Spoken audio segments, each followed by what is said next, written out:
Hello, fictional. Welcome to the What If Issei. Today we are gonna see, what if Issei was the legend of the Crimson Dragon God? Part 1.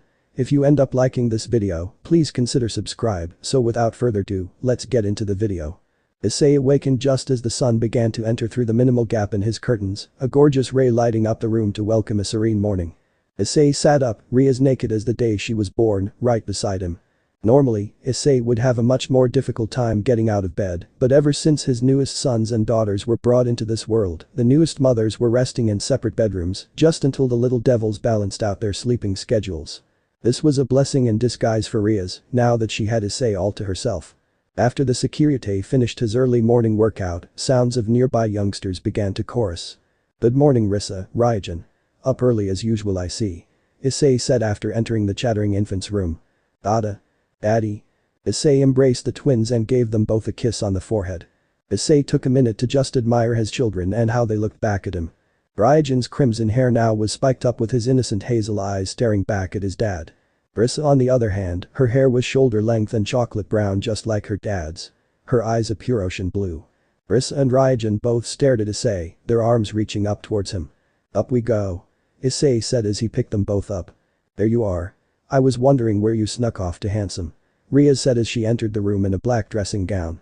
"Mummy." Rissa and Ryajan immediately responded with after Riaz gave the security a morning kiss. "Easy there. Let's get you some breakfast," Riaz said as she cuddled them both. "Is Daddy coming too?" Rissa asked her mum as she approached the exit. "Not yet honey, Daddy has to go wake up your brothers and sisters first.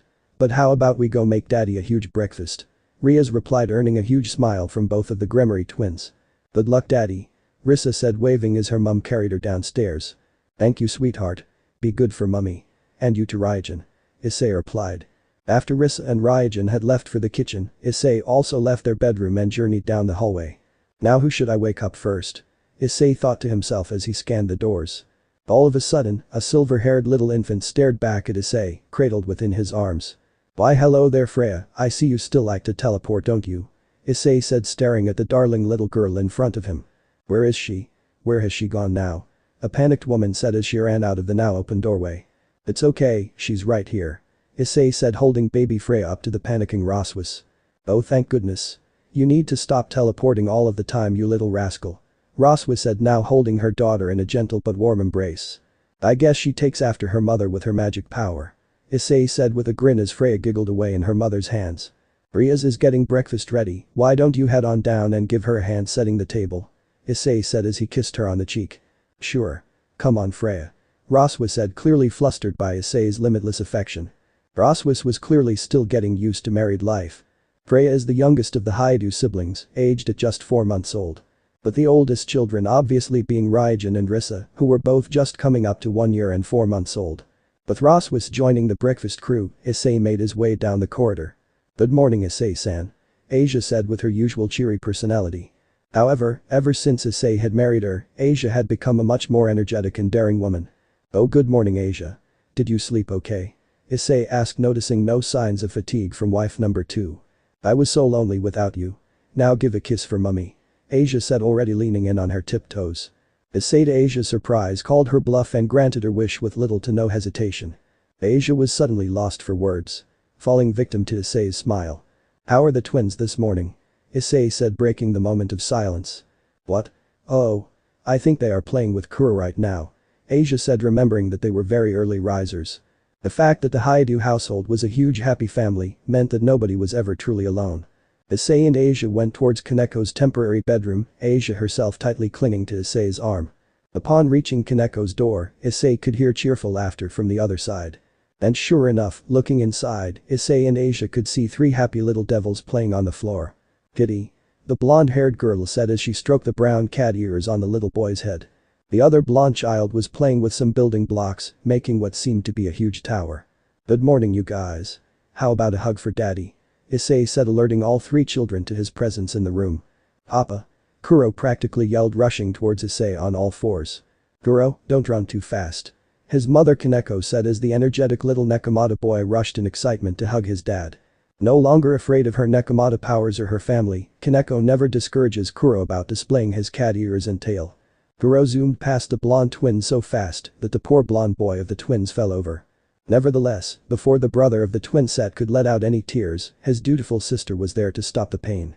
Uchi, Uchi, fly away.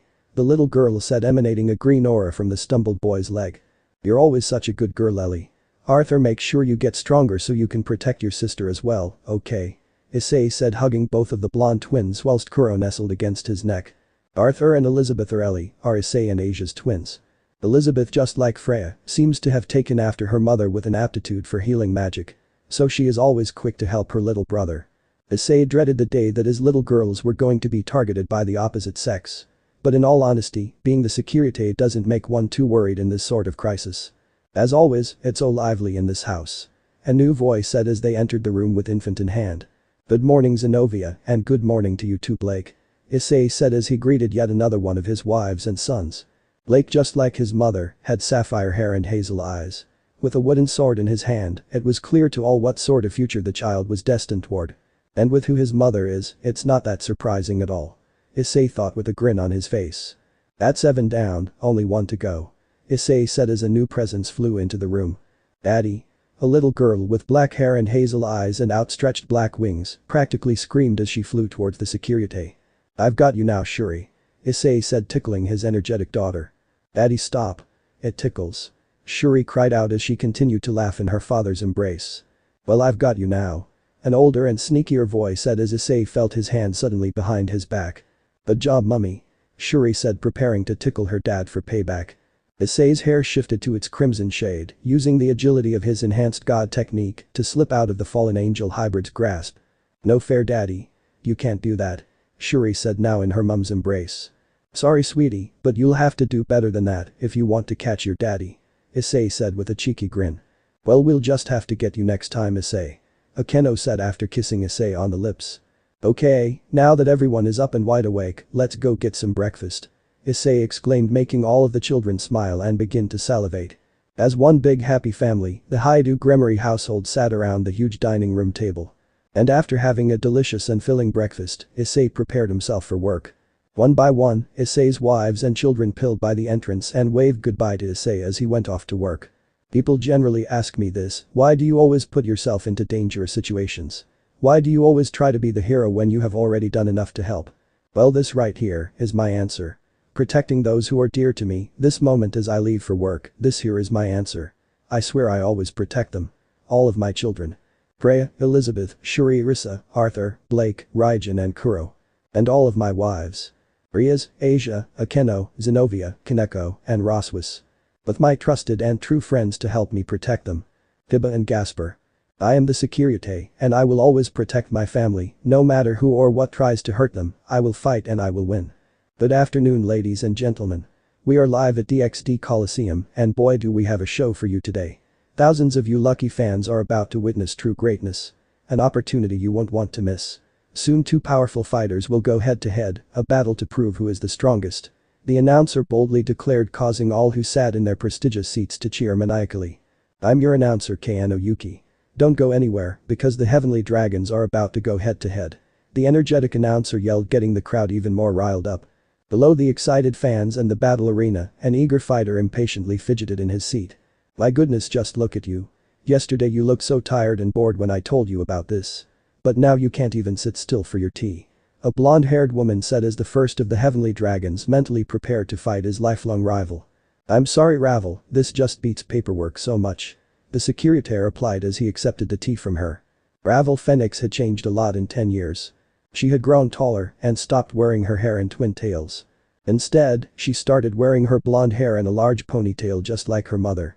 Just don't overdo it, okay? Nobody wants to see you get hurt too badly. Ravel requested as Issei drank his tea. Delicious. As always, Ravel, you make a great cup of tea. I feel energized and ready to fight. Issei said after he finished the drink and made his way to the exit.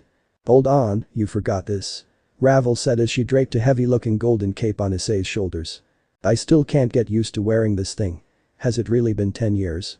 Issei said to himself as he looked at himself in the mirror. You have to look the part for the job, right? Why don't you just take it already? Everybody wants you to.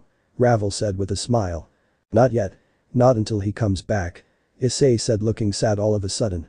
Ravel placed a hand on Issei's shoulder, only being slightly shorter than him. He's proud of you, Ravel said, looking sad all of a sudden. Ravel placed a hand on Issei's shoulder, only being slightly shorter than him. "He's proud of you. You're doing a great job in his place," Ravel said, trying to comfort him. "I couldn't have done it alone. I owe both you and Riaz a huge deal for all of your help," Issei said, returning the praise. "I didn't do much," Ravel said, being either modest or in denial. "That's not true. You've done a lot for me.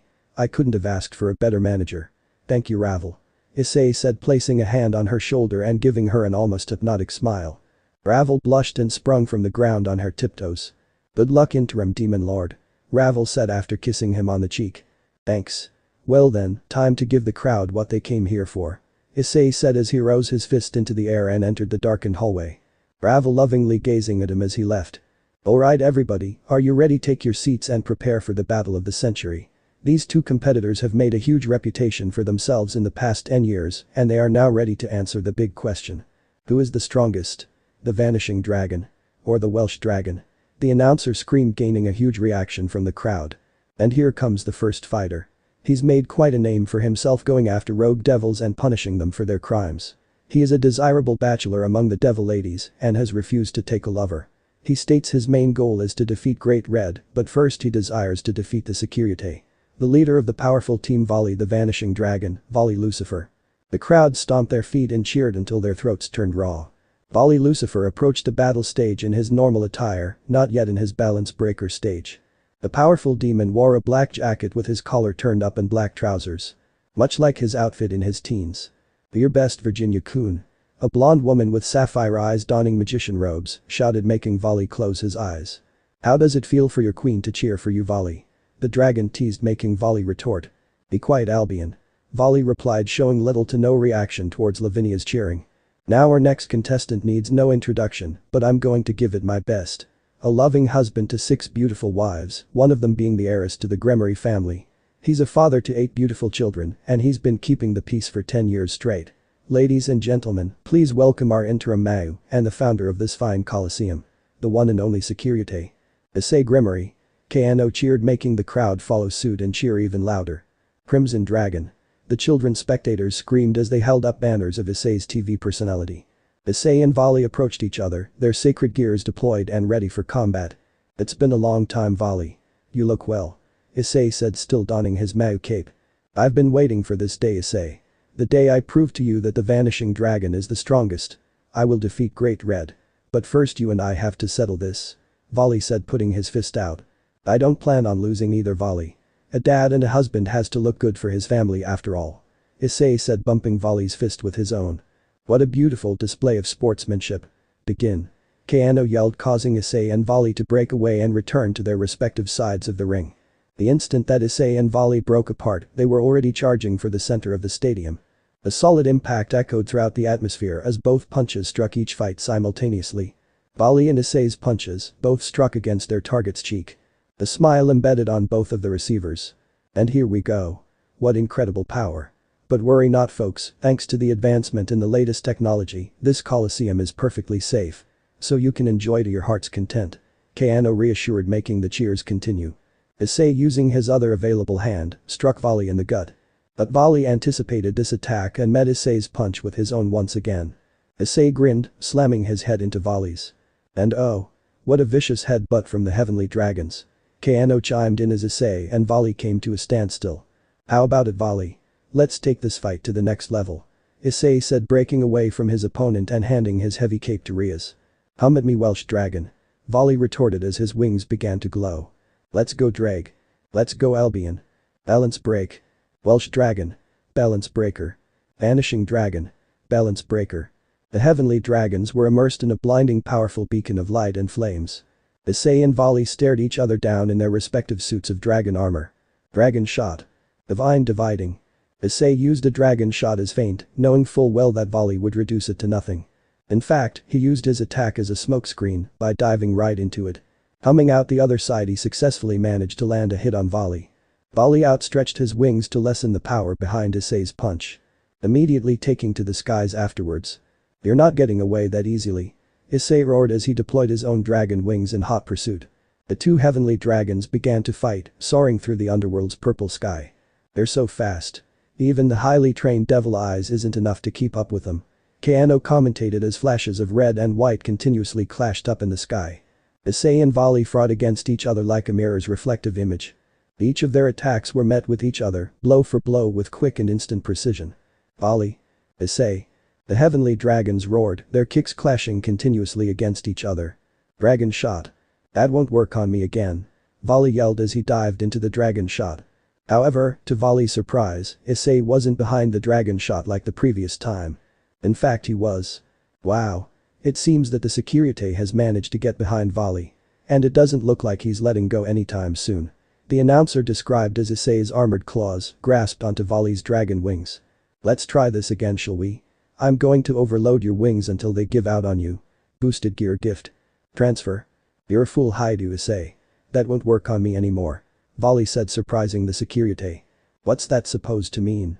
It means that I have learned how to circulate the power given to my wings throughout the rest of my body. So by trying to overload my wings' capacity by feeding me your gifted magical power, you've in return given me the power to end this. Volley described, making Issei let go. Damn it, I'm too close to him.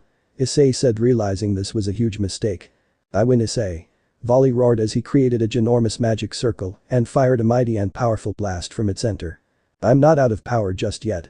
Crimson Dragon Cannon. Issei roared in response, countering Volley's attack with his own blast. It's too late for that now. You've already given me the majority of your collected power. Albion, do it now. Divide. Divide. Divide. With the assistance of Albion, Volley reduced Issei's counterblast to a minuscule defense. And as a result consumed Issei whole within his own attack. The whole stadium was illuminated in a blinding white light as the Securite was smashed into the arena's surface. The crowd was filled with exclamations of worry and shock as the Securite's lifeless form lay on the ground. Oh, now that was a sight to behold. The vanishing dragon using the Welsh dragon's own ability against him. Is this fight already over? Keanu said as Volley continued to remain in the air. It's not over yet, Volley. That's an empty shell. Albion said as the residue magic left the empty suit. I'm right here, Volley. Issei roared as he smashed Volley from behind and sent him into the ground. Unbelievable. The Securite is still in this fight. Using his cunning brain, Mr. Gremory was able to outwit Volley and trick him into thinking that he was directly hit by his attack. But in reality, the Securite took evasive maneuvers and hid in plain sight, waiting for Volley to let his guard down. Keanu commented as Volley and Issei returned to the floor of the stadium. As I expected, you haven't been slacking with your training through these times of peace. Have you, Securite? Volley said as he stood once again to face him. Of course not.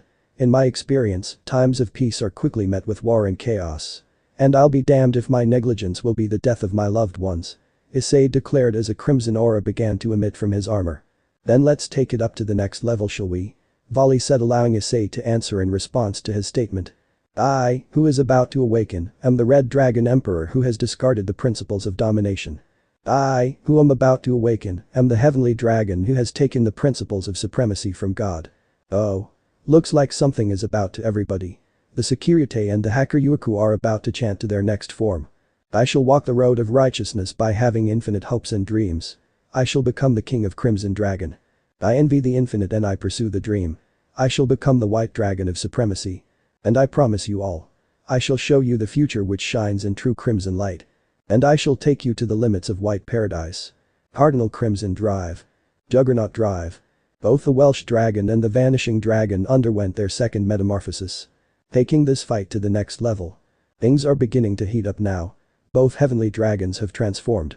Who will take the initiative? Keanu announced as the Heavenly Dragons stood in their new armor. Star Knight mode. Issei yelled, shedding off his excessive armor in order to increase his speed. Star Sonic Booster. Issei successfully managed to catch Volley off guard, his huge build not fast enough to react against Issei's primary strike. Volley receives Issei's punch almost too easily.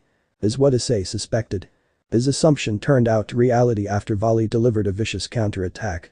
The Vanishing Dragon leaned in as Issei punched him, bringing his huge head forwards and on top of Issei's shoulder. Damn it. Issei said after Volley took advantage of Issei's lack of armor and bit right into his shoulder. Divine Dividing. Volley stated, bringing his special ability on Issei. Don't get too peepy, Volley. I'm not out yet. Issei roared as he grabbed hold of Volley's neck, holding him in place. Volley tried to wriggle free of Issei's grip, only to find himself be lifted into the air. Issei, with his boosted power, threw the Vanishing Dragon over his injured shoulder, slamming him directly into the ground. What a reversal. The Securite took advantage of Volley's close quarters and delivered a devastating counter-attack. Keanu said. Issei rematerialized his discarded armor and leaped into the air. Organic Rook. Solid impact. Issei yelled as he transformed into his rook form and drop-kicked Volley right in the gut. Volley feels the full effect of Issei's brutal and dangerous strike to his abdomen. Nevertheless, Volley was far from giving up, firing a breath blast at Issei, who was now directly in front of him. Issei took immediate action and flipped out of the way, doing a triple somersault. You may have more power in that form, Volley, but now. You're just too slow.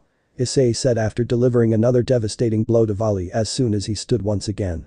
I, the one to awaken, am the hacker Yuiku who will take the law down to the darkness. The powerful aura began to surround Volley. What we strengthen is the hide of the heavenly dragon.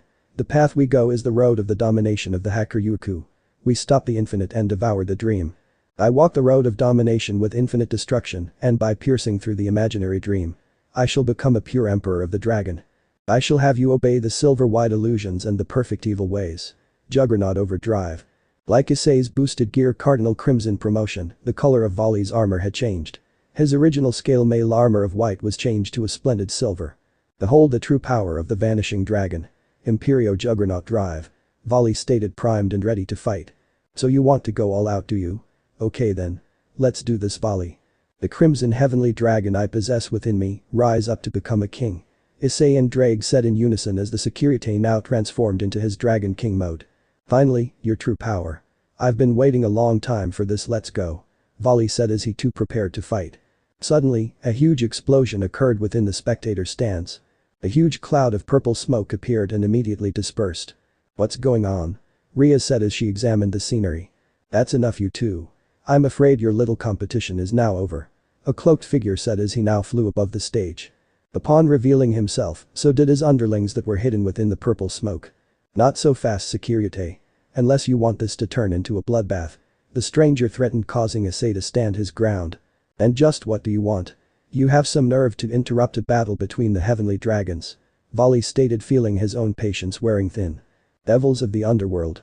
We have a plague amongst us in this peaceful world. They have lived for centuries and they have brought us nothing but pain and despair. Destruction and chaos. And until we rid our world of these monstrosities, we can never truly live in peace. I am talking, of course, about dragons. The stranger stated, causing an uproar in the spectator seats. Anger arose between the citizens. And that of course includes the heavenly dragons. They have caused the most destruction and despair to our beautiful world. Millions of homes and millions of lives have been taken by these monsters. And if we don't rise up now, the devil race will soon become extinct. But fear not, my brave and scared brethren. We shall save you from these monsters. These tyrants that rule us through their power and control. Who the hell are you? Issei yelled, fearing for the safety of his people. We are the Dragon Annihilation Federation. DAF. And we are here to stop you and your evil deeds, Securite. Hacker Yuiku. Now prepare to fight. The stranger boldly stated as he descended to the ground with his towering mysterious staff. The cold shiver ran down the cloaked individual's spines, the Securite's piercing eyes staring directly at him. So precise and deep, as if they were staring directly into the depths of his soul.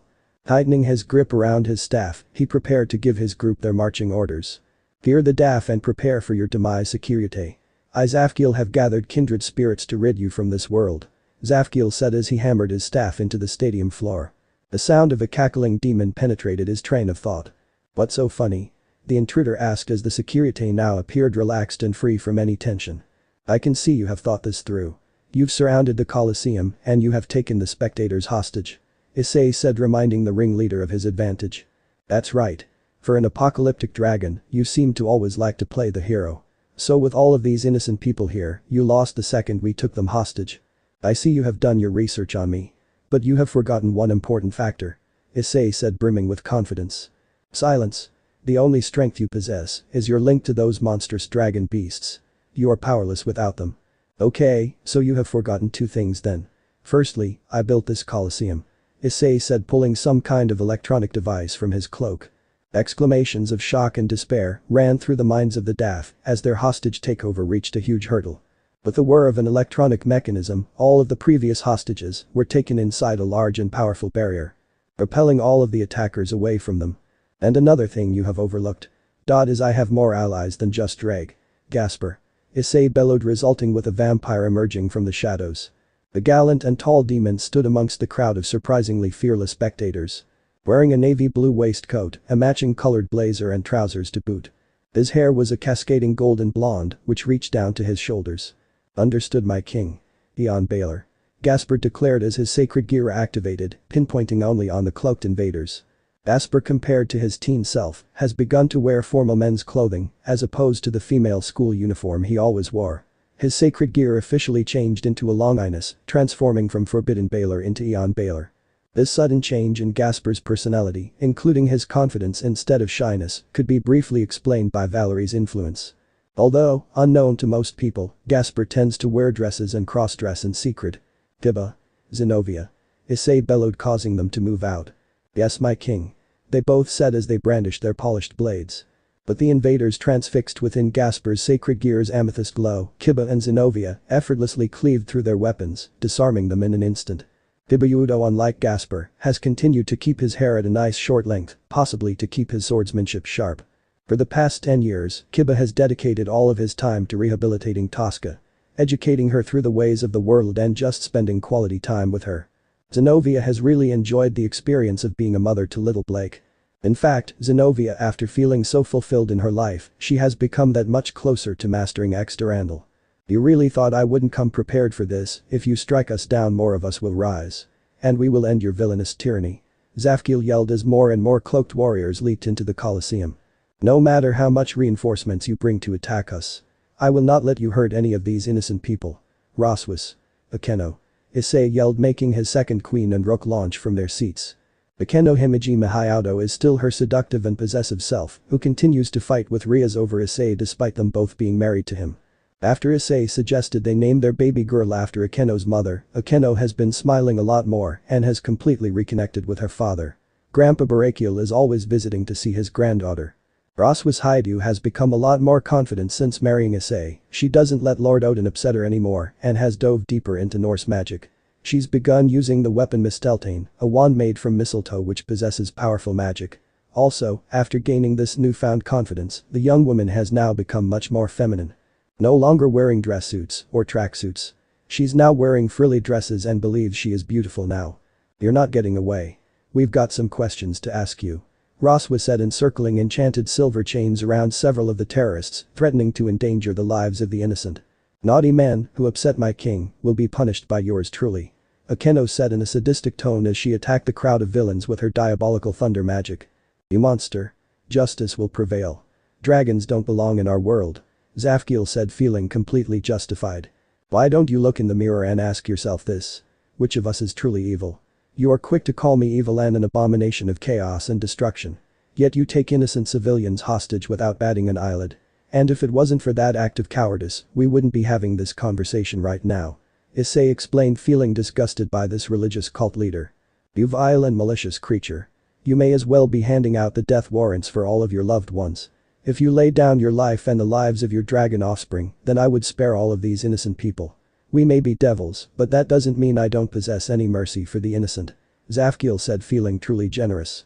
Issei shook with earth-shattering rage. His own life has been threatened on multiple occasions. However, this is the first time that his children were so literally threatened to be murdered by this man who stood before him. "Don't you dare speak to the security that way," a random voice shouted from up above. Zafkiel followed the sound of the voice and peered up into the audience seating area. "What heathen dares to defend this monster?" Zafkiel inquired, directing his animosity to the spectators. "Don't you dare call Issei-sama a monster," another voice yelled as she held an infant in her hands. "Issei-sama is powerful and all-loving. He cares about all of us."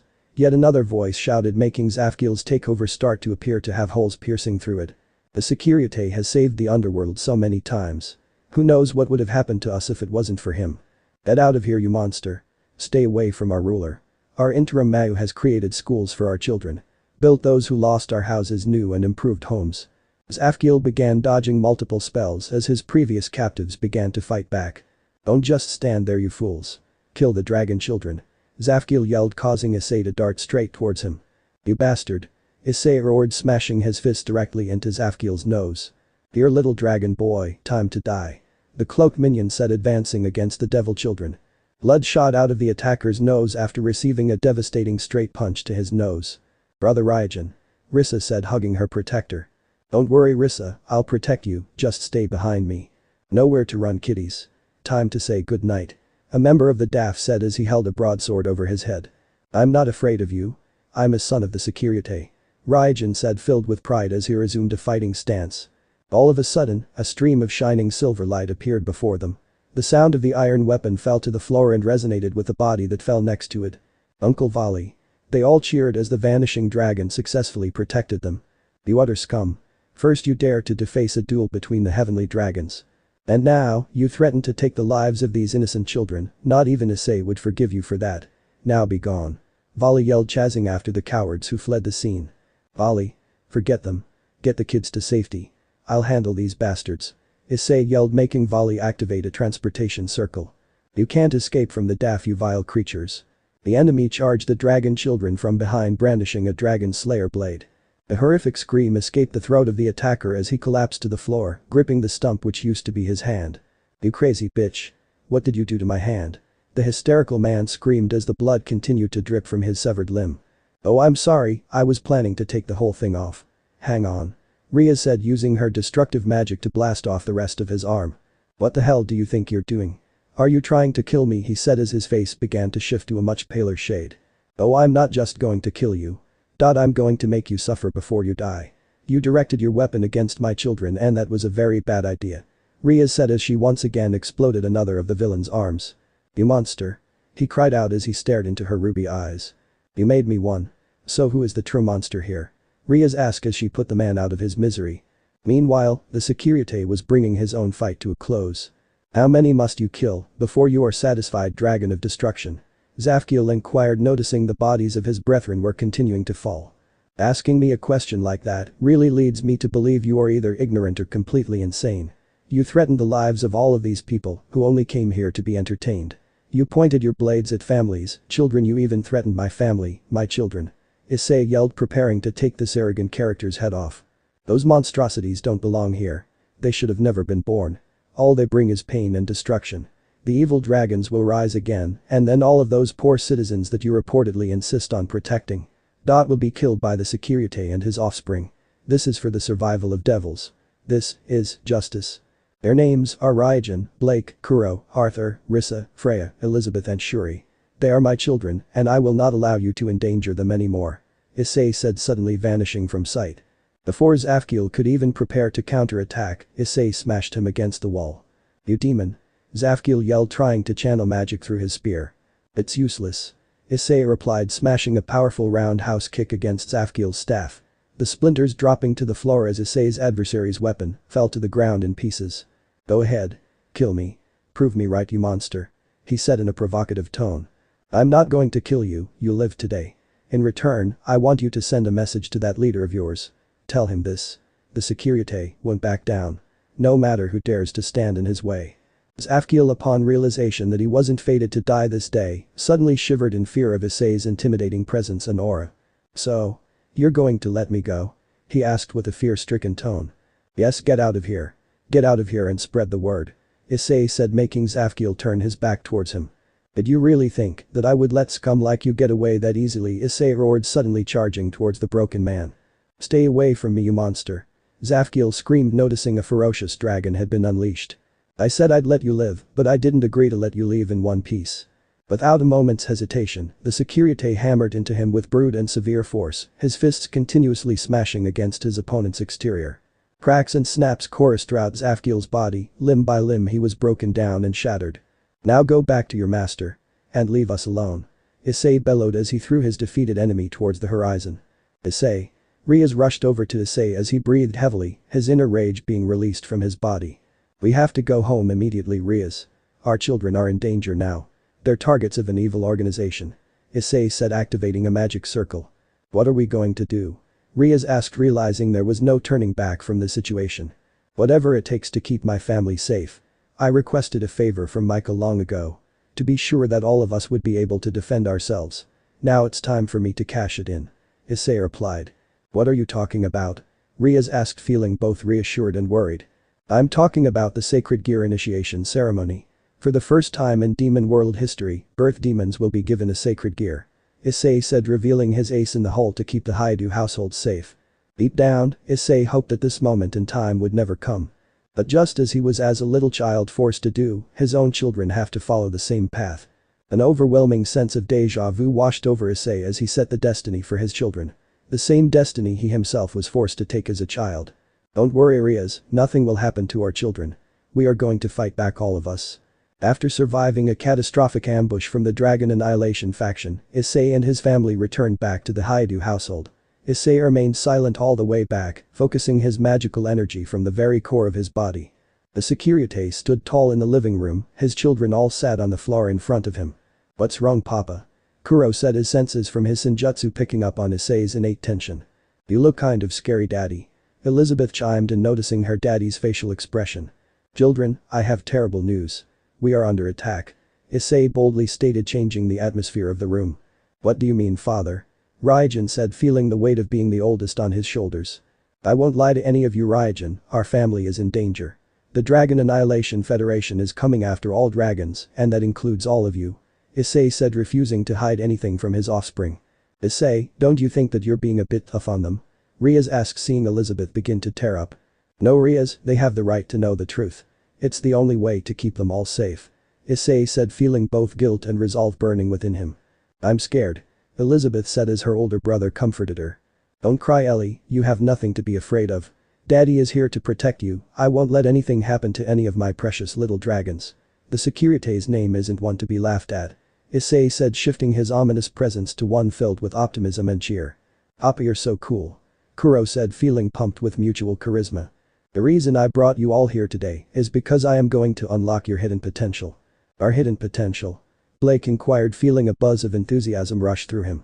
"Are you saying that we can fight too Dad?" Raijin asked. "I'm not forcing you to fight at all Raijin, I simply want to do whatever I can to ensure your safety no matter what. We will protect you all and show the DAF not to mess with the Grimoires," Issei replied. "You said you would unlock our potential. What exactly do you mean by that Daddy?" Shuri asked as she wondered what power could magic. "Before you were all born, I went to Archangel Michael to ask for a favor," Issei said, only to be interrupted by Freya. "You mean the acting god Dada?" Freya asked. "That's right Freya. You see, devils are very powerful beings, but the human race possesses something that normal devils don't, the sacred gear," Issei said, his offspring startled by the sudden revelation. "But Daddy, you have a sacred gear don't you?" Rissa said, staring at the boosted gear. "Yeah, and so does Mummy," Elizabeth said, referring to Asia. "And Uncle Kiba," Blake said, talking about Kiba's sword birth. "That's right. The truth is, originally, Asia, Kiba, Zenobia and myself included, we were all born as human beings." The huge revelation shocked all of the children to their very core.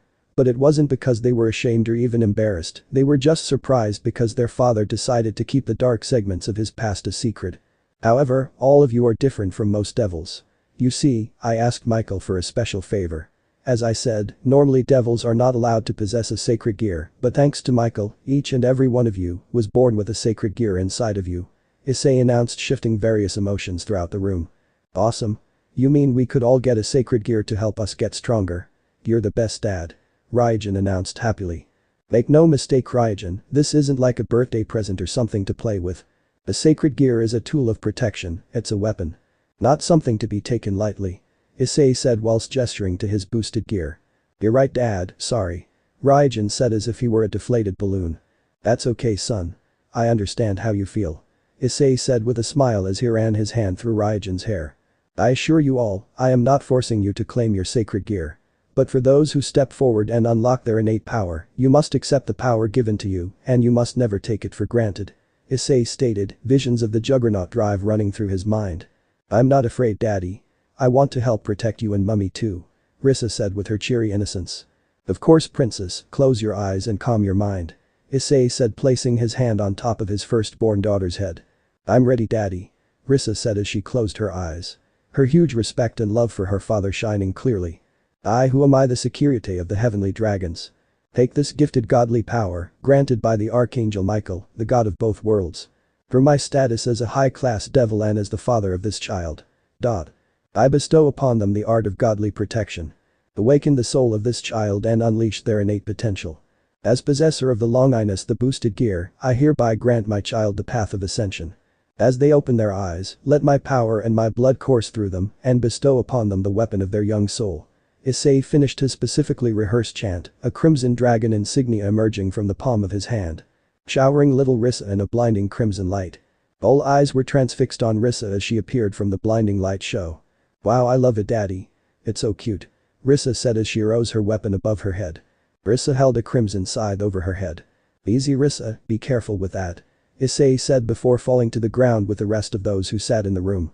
"Gravity magic," Akeno said, feeling her voluptuous bust pressed against the carpet. "Is that the sacred gear gravity jail? I thought it had no physical form and resided in the eyes," Riaz mentioned as she too struggled to lift her heavy chest against the immense pressure. Michael said that the sacred gears were likely to change shape depending on the wishes of the user. Issei said, explaining the power behind it. With gravity returned to its normal level, the Security's children continued to step forward. Blake received the sacred gear Star Blaster. A longinus which allows him to switch between a sword and a gun. The perfect weapon for a child aspiring to be a knight. Goro decided not to activate his sacred gear just yet. He decided instead to focus on his senjutsu training with his mother. After explaining his ambition to be a dragon knight rider, Asia gave him Fafnir's crystal. Nonetheless, Arthur still had his own sacred gear to unlock. Which turned out to be quite a small one. But don't let its size fool you, the ring that Arthur held on his finger opened up a pocket dimension. This could be used to store his weapons and other objects inside. Elizabeth received a small shield which has the ability to change its size, depending on the user's ability. Prey obtains a magical eye scanner which can see through most attacks and illusions. Shuri obtains a cat o' nine tails-like whip which resembles the heads of a hydra. And last but not least, Raijin, the child most excited about the sacred gear ceremony.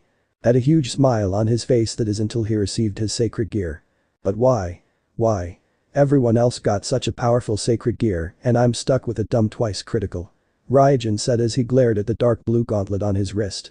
Issei hid a smile which quickly surfaced after a wave of nostalgia hit him. The Security kneeled down to Raijin's level and placed his hand upon the little devil's shoulder. "Don't worry Raijin, believe it or not, your dad started off with just a simple twice critical as well," Issei said, reassuring the sad child. "Really? But I thought the twice critical was the weakest sacred gear to ever exist." Raijin questioned, still feeling like he wanted to remove it off his arm. "That's not true Raijin, I learned from a young age that a twice critical may look weak. But as a matter of fact, it possesses the strongest power of all, the power to evolve," Issei said, referring to his own sacred gear's awakening. "But when will my sacred gear evolve? Can't you use your power to do that now?" Raijin asked, feeling both impatient and excited at the same time. "It doesn't work that way son, a sacred gear will reveal its true power in response to its user. Just believe in yourself and the power will come to you when you need it the most," Issei reassured, remembering his own circumstances. "I guess so," Raijin replied, an obvious tone of disappointment detected in his tone. With a smile, Issei stood back up and looked amongst his children, their joyous faces as they examined their sacred gears. A sudden wave of lightheadedness and fatigue washed over Issei, his exhausted body hit the ground hard. "Daddy," Rissa said as she threw down her scythe and rushed to her father, who had so suddenly passed out. However, despite Rissa's haste to get to her dad, her mother was already there within an instant. Detecting Issei's condition so well that she was there to cushion his fall before he made contact with the floor. "Mummy, is daddy okay?" Rissa said as her brothers and sisters all gathered behind her. "Don't worry everybody, your daddy just overdid it, as per usual," Ria said as she brushed Issei's hair off of his forehead. "Will he get better soon?" Raijin asked, feeling guilty about his own selfish emotions just now. "He'll be just fine Raijin, but after using such a powerful spell on all of you at once, he's going to in bed recouping for at least 3 days," Ria said and then kissed him on the forehead. Mama Shuri said, feeling worried after seeing her strong daddy actually pass out right in front of her. "Don't you worry Shuri, Mama and the rest of us will look after your daddy," Akeno said, referring to the many wives of the Security. Although Akeno was trying to stay strong and reassure her daughter, part of her was overjoyed. Issei has been so busy lately with all of the business in the underworld and the real world that the thought of nursing him back to health didn't seem like such a bad thing at all. The next day, Issei awoke from his short sleep. His howling stomach forcing him to rise from his slumber. Issei felt guilty after realizing the time. He had missed the school run and slept through his kids leaving home. Without even as much as a hug goodbye. Issei shook off his depressive mood and decided to make it up to them all later. However, first things first. Issei had missed both last night's dinner and this morning's breakfast. Food was the second commanding thought in his mind. Issei sighed heavily, disappointed that he would not only be cooking his own meal, but eating alone. The fraction of his haunted past edged its way in. All of those times that Issei ate alone. Suddenly, Issei heard the sounds of cheerful girls in the kitchen. At first, Issei wrote this off as simply being in a half-asleep state. Nevertheless, Issei's sense of smell was impossible to deny. A deluxe and tongue-salivating feast invading his nostrils.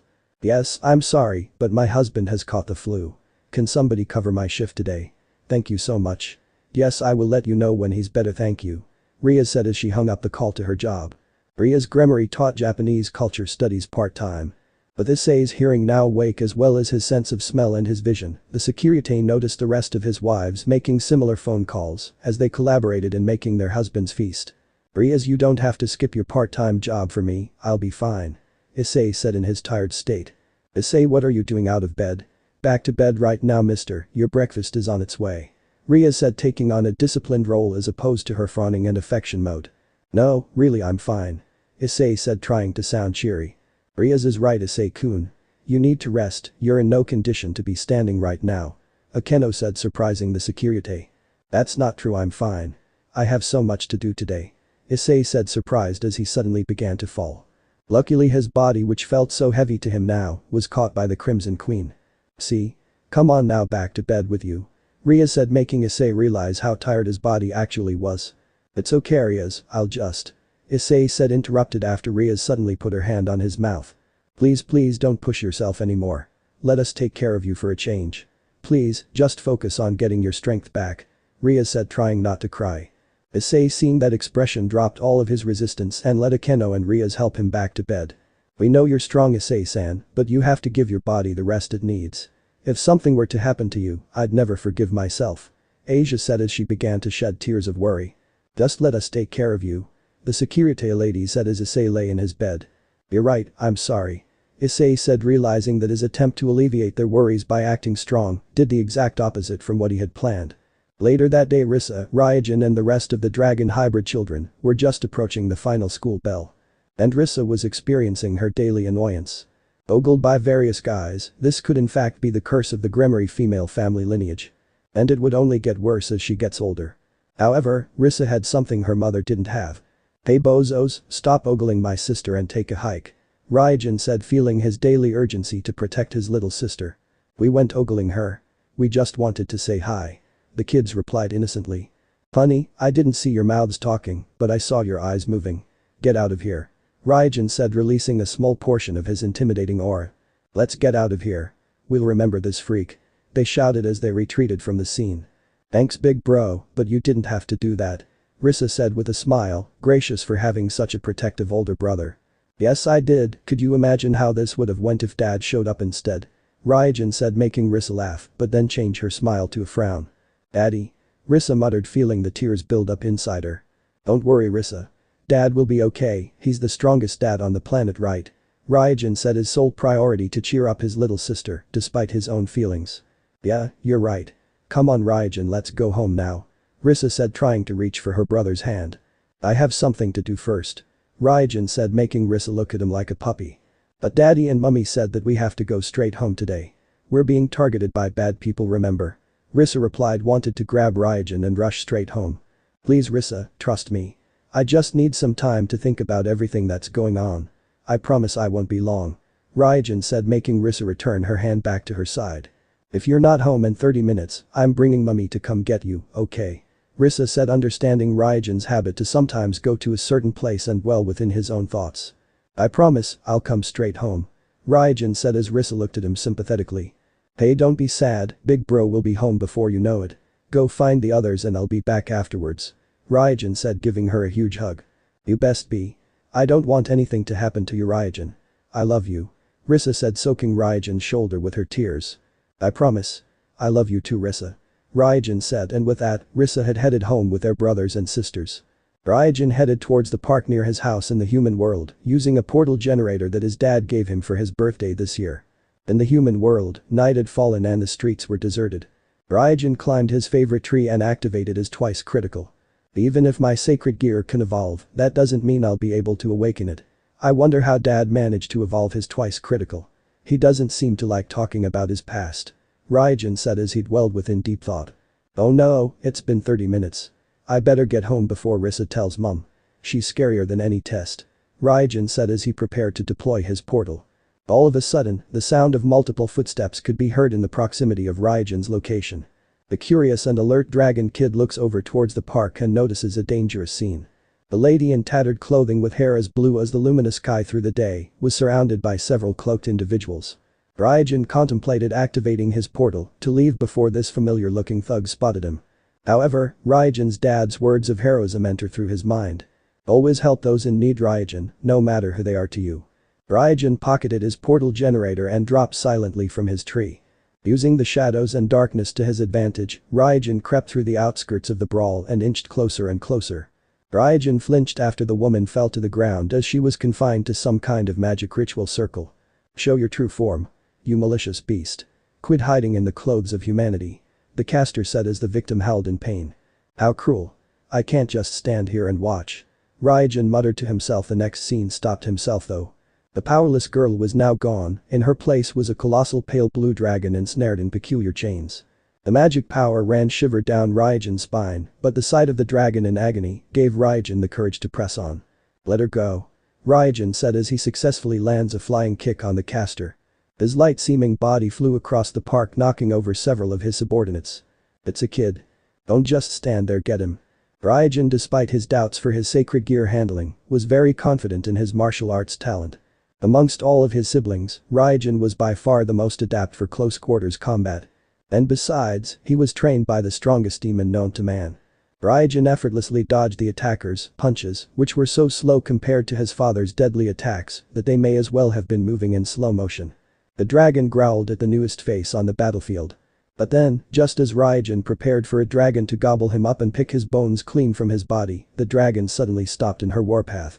Smelling him, the dragon backed away and displayed what Raijin could have sworn was a smile.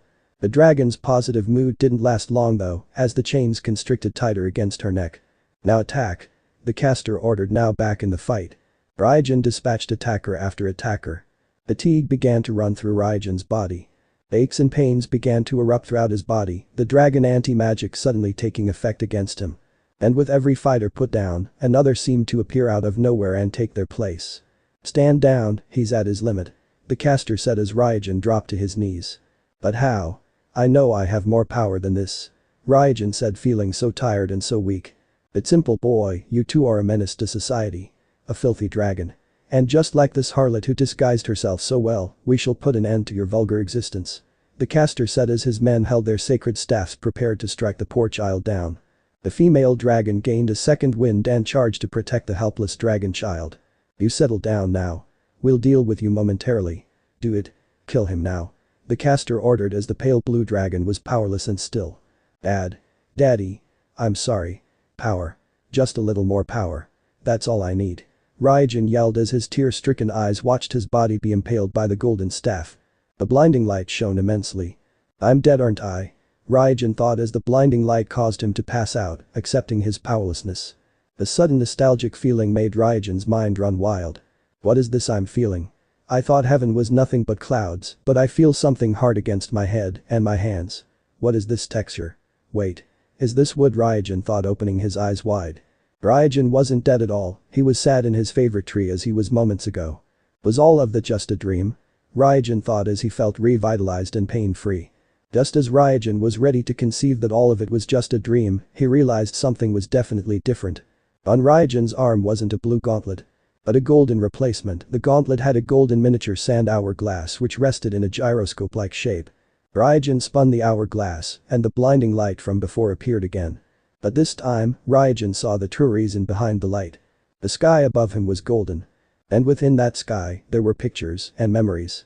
Raijin could see the scene that he thought was simply a dream play out in front of him. It was then that Raijin realized. His sacred gear was no longer a twice critical. It was now a sacred gear which not only had saved his life, but would be the tool he needed to save another. A device that not only foretold the future, but also had the ability to reverse time. Okay, time for round 2. Raijin said as he brandished his time gauntlet and leaped down into the darkness. 8 hours before Raijin's sacred gear awakened. Issei's eyes partly opened, his senses forcefully awakened by the intense, delightful scent of femininity and raw sexuality. The securite shifted his head to the right, his eyes slowly beginning to adjust, seeing vivid images of explosive forms and radiant colors. The girls in the room were all wearing a variety of erotic and daring outfits. Outfits so bold and loose that they barely clung to the ladies' well-developed chests. No. Absolutely not. Ria said in a stubborn and determined tone. The primary wife of the security, his first love Ria's Gremory, was wearing a pure-in pink nurse's uniform. Well, uniform may be an exaggeration, there was hardly enough fabric on the ruined queen to define her attire as a proper nurse's outfit. Ria's left little to the imagination, her body moments away from escaping the fabrics barely containing her. Along with her minimal attire, Ria's wore red fishnet stockings, along with a nurse's hat with a pink heart in the center. Ria's, you have to come to terms with this already. You can't keep Issei-kun all to yourself, stingy. Akeno argued back as her plans were once again prevented by her crimson-haired best friend. Akeno Himejima, the security's sadist and masochistic wife, wore an outfit befitting her position as Issei's second queen, refusing to lose an appeal to her rival and best friend Ria's. The daring challenger attempted to sweep away her competition with style and gusto, sporting a sexy black maid outfit. Her pink duster had a cotton-like feather softness as it glided against the security's bulging arms. Akeno made risky alterations to the classic maid uniform. The top half, which normally completely covers the belly from the bottom all the way to the chest, instead became a makeshift sexy bra-like apron, her belly button and the bottom of her breast showing. With no underwear to cover her precious private region, one gust of wind would reveal everything to the lucky viewer. Akeno, through constant observation, discovered that Issei likes little to be left to the imagination, so the more skin that was on display the better. The black frilly maid skirt circled around her waist, the only censorship for her special clothing. You already got to change Issei-kun's pajamas, so why can't I wipe the sweat off of him? Akeno argued as Issei shifted in and out of consciousness. No. No.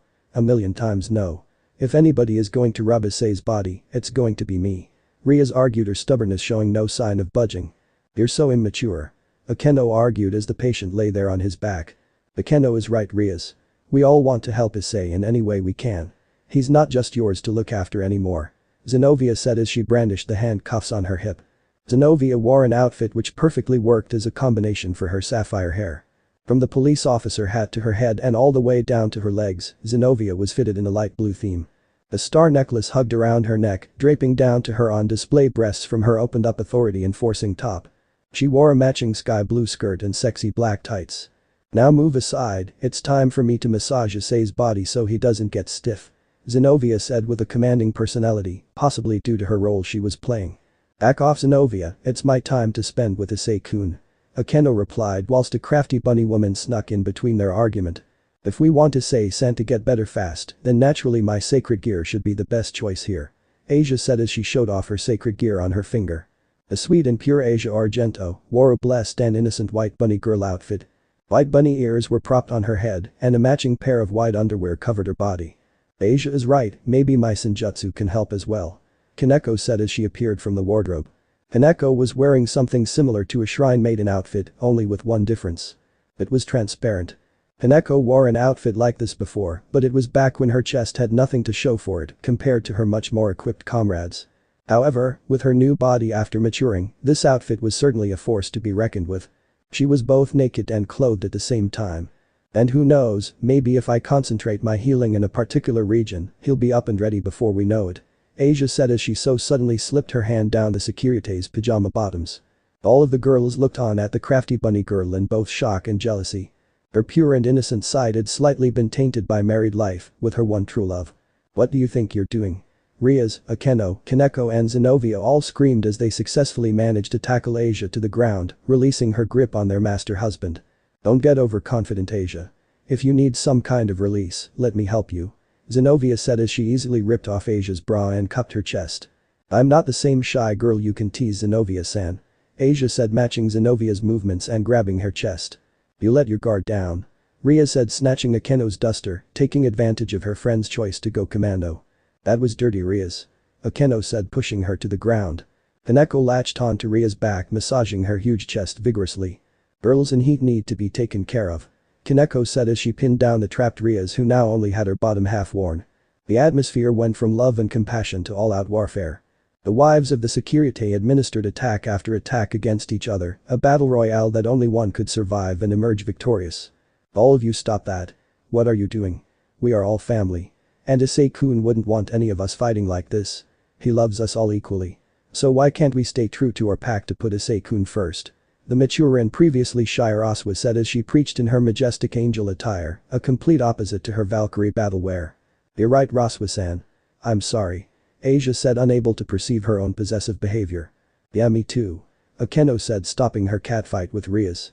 "I'm ashamed to call myself his first wife." "Roswas is right, let's work together," Rias said, suddenly realizing the hypocrisy of the preaching angel.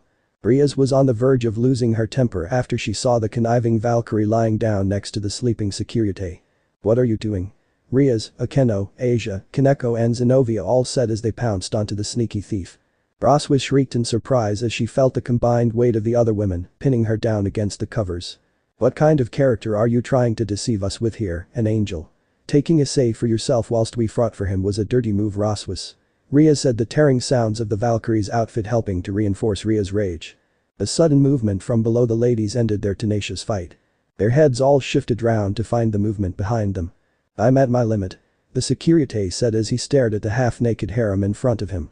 Present time. Human world, 4 p.m.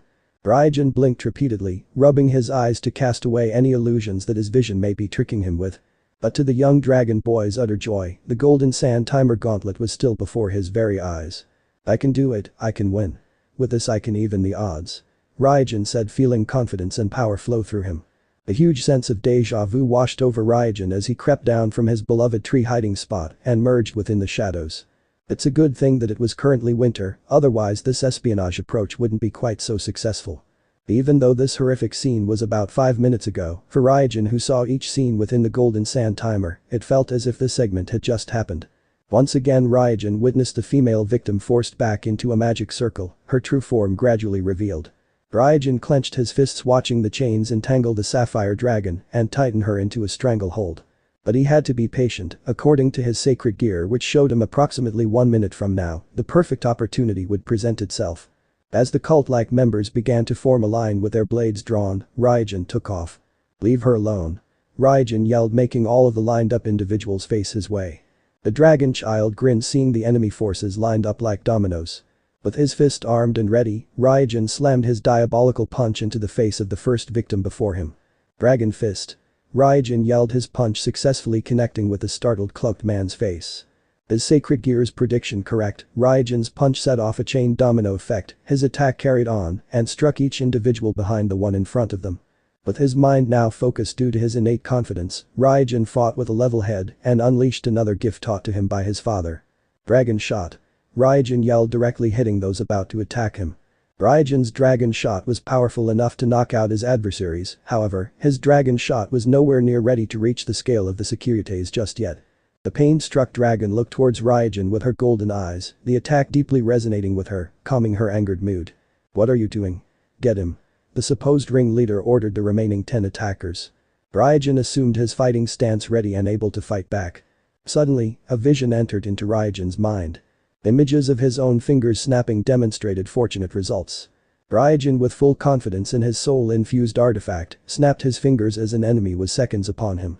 Suddenly, a golden screenshot emerged, Raijin's opponent was frozen in place. No hesitation occurred for Raijin as his sidekick slammed into the trapped man's stomach. The wise judgment on Raijin's part, the frozen world disappeared a second later. The helpless fighter flew backwards, the force behind Raijin's kick and the time delay delivered a great amount of power. Another attacker emerged, their sword drawn and ready to pierce. Raijin's sacred gear began to glow, the hourglass spun greatly in the gyroscope. A sudden future image presented itself to Raijin. The golden person with the same weapon and stance began to stab its sword downwards. Raijin's brain showed no failure to understand the golden light show. Raijin jumped at the last second, avoiding the enemy's stabbing maneuver. The adult was perplexed, unable to comprehend how this child was reading him so easily. Raijin landed on the blade of his foe and used it as an uphill slope to land a direct hit against his startled opponent's jaw. Raijin's kick connected perfectly, snapping back the man's head as he fell unconsciously to the ground. "Don't get overconfident, boy," the leader said as he aimed his scepter directly at him. Once again, the hourglass on Raijin's sacred gear began to spin. Gold dust-like chains appeared from under Raijin, predicting a second later. Raijin launched himself into the air using a dragon shot to ascend. The chains shattered the second they materialized, the raw power behind Raijin's dragon shot proven to be far superior. "What are you?" the ringleader demanded as his surprise attack failed. "I am Raijin," the first son of the Securite. And this is where you lose. Raijin said, deploying his devil wings as he dove towards the ground. I won't make it. The startled chain user said as his magic proved to be slower than this prodigy child's risky dive. Raijin yelled as his kick connected with the shocked leader's face. His eyes rolled into the back of his head. As his consciousness faded, so did his magic. The prone dragon felt a huge sense of relief as the tightening chains dissolved and left the constraints of her neck. Raijin dusted himself off and bravely approached the magnificent beast. The dragon growled, displaying her razor-sharp teeth as the young child began to approach her. It's okay, I'm not going to hurt you. Raijin said, feeling surprised himself with how calm he was right now. The dragon continued to growl until the boy stepped within her reach. Her frightening roar settled down, and as it did, so did the dragon's head. Raijin held completely still as the dragon stared directly at him, her hazel eyes looking like gorgeous crystals. Raijin's hand tickled slightly as the dragon's breath vibrated against his skin. The sapphire dragon sniffed Raijin and suddenly withdrew her fangs. The dragon warrior bravely placed his hand on her head, his fingertips feeling the texture of her sharp and scaly skin. You see, I'm not going to hurt you. Raijin said, but this time, the dragon relaxed her head, withdrawing her claws and fangs. Raijin smiled, a huge sense of pride welled within him. He was a hero just like his dad. An hour earlier. Issei lay back on top of the comfort of his colossal bed, the weight of his beautiful treasure softly relaxed on top of him. The floor was littered with ripped fabric, rapid breathing circulated all around the Securite. What was once a war zone had once again become a love nest as each wife of the Securite lay there with him, a look of longing, satisfaction and pleasure planted on all of their faces after hours and hours of overdue intimacy with their beloved dragon emperor. Feeling refreshed and famished, Issei carefully removed himself from the warm embrace of his precious loved ones as they slept soundly. Now then, when is the rest of my family going to be home? Issei said as he temporarily ditched his bed rest. End of the here. So that's it for today's video guys. Before you go, just like the video and share it with your friends. Bye.